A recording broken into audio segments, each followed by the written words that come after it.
going, everyone? Today I'm going to be showing you how to do an automatic transmission fluid change on a 2003 and newer Saab 9.3, specifically with the 2-liter turbocharged motor.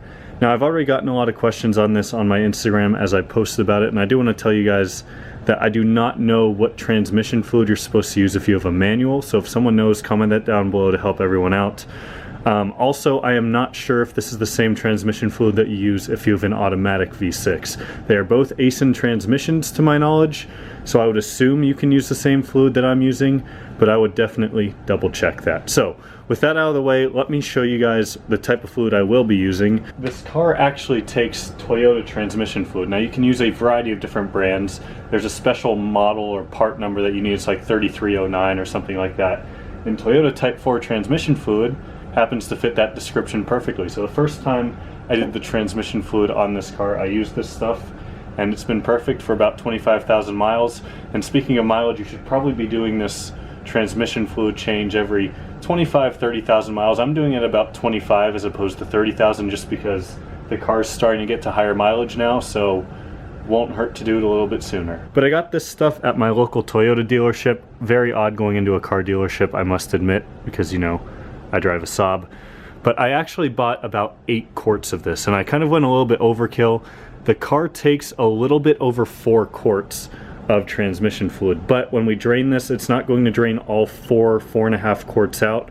It's probably only going to drain about 3.5, because there will still be some fluid left in the torque converter and some of the cooling lines and everything like that. So this was actually very cheap. It was about $6 a quart, even cheaper than on Amazon, so I would definitely recommend going to a Toyota dealer to get this stuff. You could get Mobil 1 transmission fluid. You could probably get a variety of different brands, but this is just what I went with because it's cheapest and it worked great last time. Let's get all these out of the way. I got so many quarts of this because I was planning, and I still might do 2 to 3 flushes on this because, as I said, all the fluid's not going to come out. So if you really want to do this right, you could flush it a second time and repeat the process. I'm just going to show you guys how to do it once in today's video though. Way down in there, it's not going to come up on camera because there are just so many lines and wires and everything in the way, but there's a green dipstick that has a 12mm bolt holding it on. Now, there are a couple ways that you can go about this. The videos that I watched all tried to use an adapter that was like 2.5 feet long and a bunch of crazy stuff to get the 12mm onto the bolt head. But if you come under your car, you'll see this is the oil pan right here. Just to the right of that, towards the driver's side, is your transmission. And if you look right there, you have your dipstick with your 12mm bolt. So instead of trying to mess with all those adapters, I'm pretty confident I can just get a 12mm on it this way and just pull the dipstick out this way.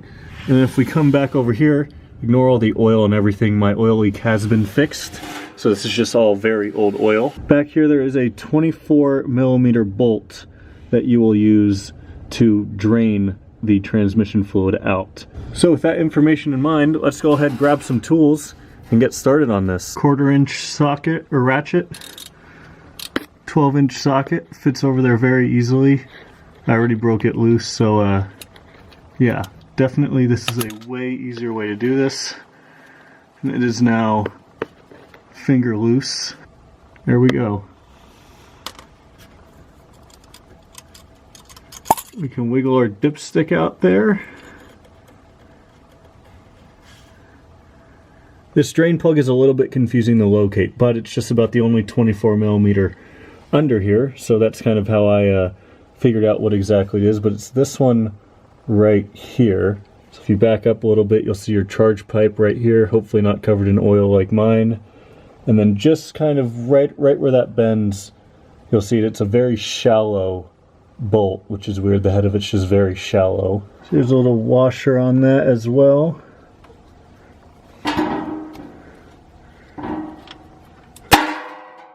Oh yeah, that came out faster than I thought it would.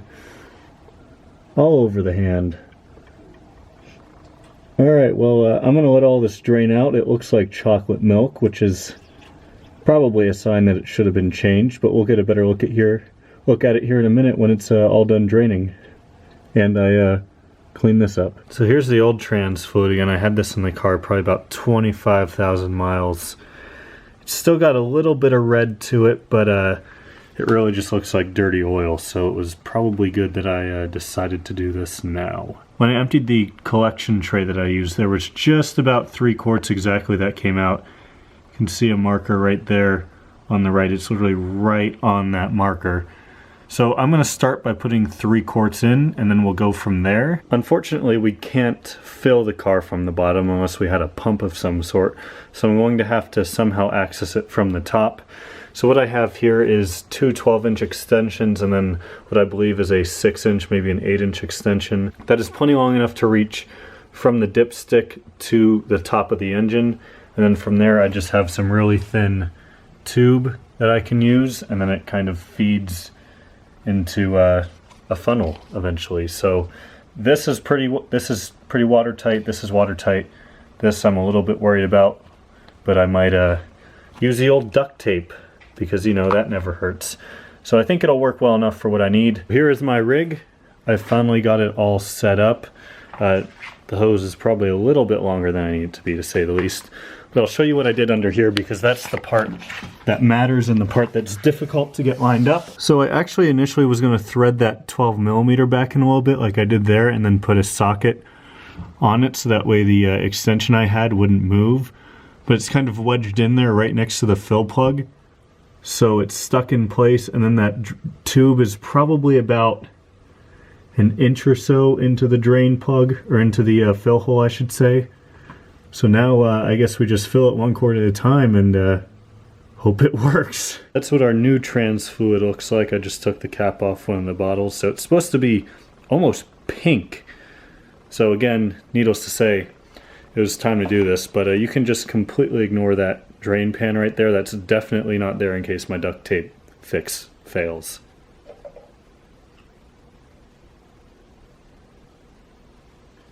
Slow and steady, but she's going. So this is going to take me quite a while to do. I poured maybe an 1/8 of this in, and it's still not all the way through the black tube here. So fast forward to when this is all filled, because it's going to be a minute. See it slowly working its way into the transmission. 1 eternity later. Just finishing up the last of this 3 quarts here, and it took a while. Again, there's faster ways that you can do this, but if you don't necessarily have the parts, like a big syringe might work pretty well. But just because this hose was so thin, it didn't work out super well. But you can see I'm almost at the end there, got a lot of bubbles going through it.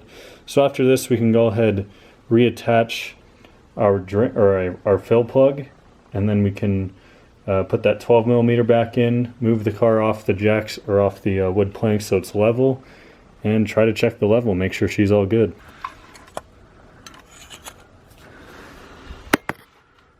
So there's proof you can get that in from the bottom once again.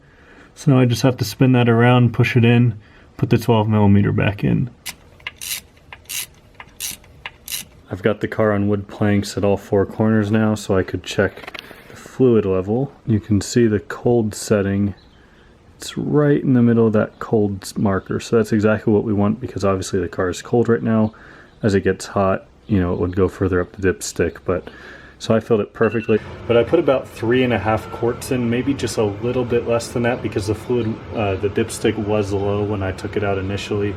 So it looks like 3.5 quarts did the trick. It might be 3 for you, might be 3.5. So definitely make sure you check the fluid afterwards, make sure you have enough in there, but also make sure you don't overfill it, because it literally says on the dipstick, do not overfill ATF fluid. If you guys found this video informative or helpful in any way, make sure to like and subscribe if you haven't already. I'm gonna put this dipstick in, go drive the car around a bit, see if it shifts any smoother. I mean, it didn't shift rough to begin with, but hopefully it'll be even smoother now. So see y'all next time.